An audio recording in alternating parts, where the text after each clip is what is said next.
Hi friends, great day to all. ఇది నిజంగా gold and సిల్వర్లో investment చేసే వాళ్ళకి చాలా అద్భుతమైన అవకాశం. ఆర్బీఐ జూన్ 2025లో loan against gold and silver directions as collateral security directions అని ఇష్యూ చేసింది జూన్ 2025లో. సో ఈ డైరెక్షన్స్ ప్రకారంగా ఒక్కొక్క బారోయరు గోల్డ్ ఆర్నమెంట్స్ ద్వారా కానీ లేదా గోల్డ్ కాయిన్స్ని కానీ బ్యాంకులో లోన్ పెట్టి తీసుకోవచ్చు. అలాగే సిల్వర్ ఆర్నమెంట్స్ కానీ సిల్వర్ కాయిన్స్ కానీ బ్యాంకులో లోన్ కింద తీసుకోవచ్చు. గోల్డ్ ఆర్నమెంట్స్ కనుక అయితే కనుక 1 కేజీ, అదే గోల్డ్ కాయిన్స్ కానీ లేదంటే కనుక గోల్డ్ బార్స్ కానీ ఇట్లాంటివి ఏమైనా ఉంటే కనుక 50 గ్రామ్స్ వరకు తీసుకోవచ్చు. అదే సిల్వర్ అయితే కనుక 10 టైమ్స్ అండి అదనంగా, అంటే 10 కేజెస్ వరకు ఆర్నమెంట్స్ ద్వారా మీ దగ్గర ఏ ఐటమ్స్ అయినా, అవి ప్లేట్స్ అవ్వచ్చు, గ్లాసెస్ అవ్వచ్చు, ఎలాంటి అయినా బిందెలు కానీ అట్లాంటివి అయినా అవ్వచ్చు. అదే సిల్వర్ కాయిన్స్ అయితే కనుక 500, అక్కడేమో 50, ఇక్కడేమో 500, 10 టైమ్స్. సో 10 టైమ్స్ అంటే సిల్వర్ మీ దగ్గర కాయిన్స్గా ఉన్నా, బూందీగా ఉన్నా, ఆర్ బార్స్గా ఉన్నా సరే బ్యాంకులో దాన్ని కొలేటరల్ సెక్యూరిటీగా పెట్టుకొని మీరు లోన్ తీసుకోవచ్చు. అది లోన్ మీ పర్సనల్ కన్సంప్షన్ కోసం అవ్వచ్చు, లేదా ఇన్కమ్ జనరేటింగ్ పర్పస్ కోసం, దేనికోసమైనా సరే అవ్వచ్చు. అండ్ ఇక్కడ వాల్యుయేషన్ కూడా దానికి రూల్స్ ఇచ్చారు.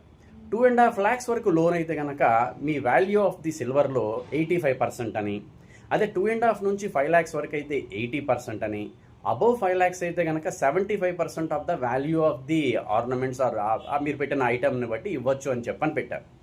ఏదైనా సరే దీని రీపేమెంట్ అయితే కనుక 12 months లోపల రీపేమెంట్ చేయాలి అని చెప్పన్నారు. తొందరపడకండి, మీరేదో తొందరగా మీ దగ్గర ఉన్న గోల్డ్ సిల్వర్ తీసుకెళ్ళి లోన్ పెట్టేయాలనుకోవద్దు.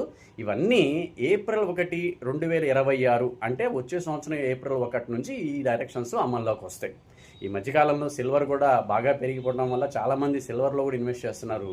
సో దీన్ని బేస్ చేసుకుని కూడా వాళ్ళకి లిక్విడిటీ కాస్త ప్రొవైడ్ చేయాలను, లేదా ఆర్బీఐ దగ్గర విపరీతమైన గోల్డ్ రిజర్వ్స్ పెరిగిపోయినాయి, గోల్డ్ పడిపోతే ఏమైనా డేంజర్ అవుతుందని చెప్పని కాస్త బ్యాలెన్సింగ్ చేసుకోవాలను ఈ డైరెక్షన్స్ అయితే కనుక తీసుకొచ్చింది.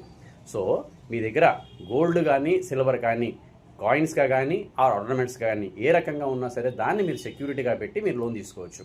అండ్ మీరు ఎప్పుడైతే ఇది లోన్ రీపేమెంట్ చేసేస్తారో వితిన్ 7 days లోపల లెండర్ అంటే బ్యాంకర్ ఎవరైతే ఉన్నారో వాళ్ళు మీవి ఆర్నమెంట్స్ కానీ కాయిన్స్ కానీ ఏవైతే ఉన్నాయో బట్టి రిటర్న్ చేసేసేయాలి. రిటర్న్ చేయకపోతే పర్ డేకి వాళ్ళు 5,000 రూపాయలు మీకు పెనాల్టీ కూడా ఇవ్వాలి. ఈ ఫెసిలిటీ మనకి కమర్షియల్ బ్యాంక్స్ కానివ్వండి, షెడ్యూల్డ్ బ్యాంక్స్ కానివ్వండి, ఆర్ఆర్బీస్ కానీ, కోఆపరేటివ్ బ్యాంక్స్ కానీ అందరూ కూడా ఈ ఫెసిలిటీ ప్రొవైడ్ చేస్తూ ఉన్నారు. సో ఈ అవకాశాన్ని గుర్తుపెట్టుకోండి. కాబట్టి చెప్తున్నా కదా, ఇప్పుడే కాదండి ఇవన్నీ అమల్లోకి వచ్చేది April 1, 2026 నుంచి అమల్లోకి వస్తున్నాయి. సో సిల్వర్ మీద కూడా మనం ఫైనాన్స్ తీసుకోవడానికి అవకాశం ఉంది. డబ్బులు అవసరమైతే అమ్ముకోవాల్సిన అవసరం లేదు, లోన్ తీసుకోవచ్చు. So thank you very much. దీని మీద డౌట్స్ ఏదైనా ఉంటే కనుక మీరు కామెంట్ బాక్స్లో తెలియజేయండి. All the best.